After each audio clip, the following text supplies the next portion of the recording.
Jai Shri Krishna. Bhagavad Gita chapter 16 verse 24।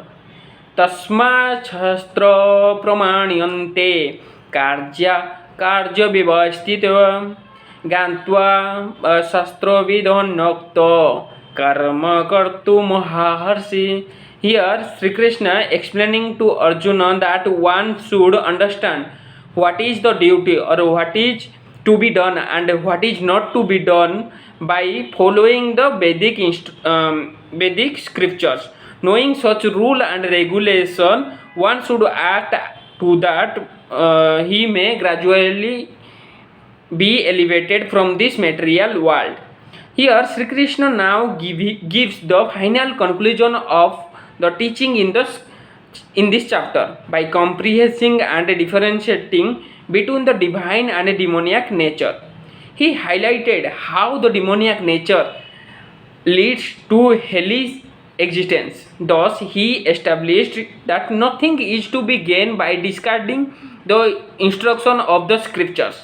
Now, he drives home the point by stating that the absolute authority in ascent, the property of any activity or lack of it are the Vedic scripture.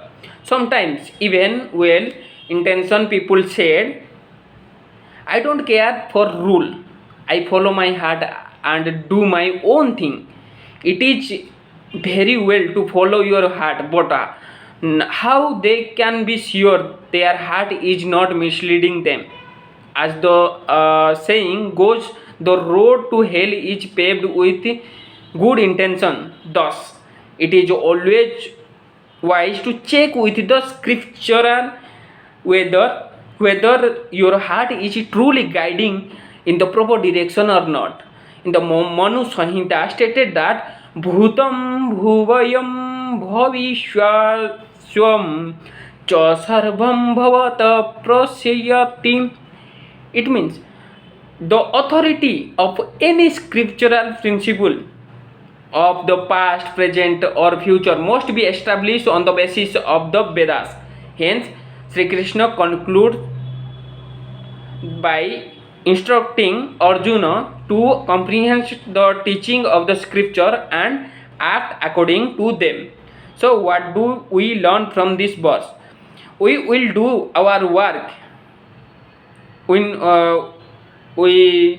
will do our work according to the Vedic scripture.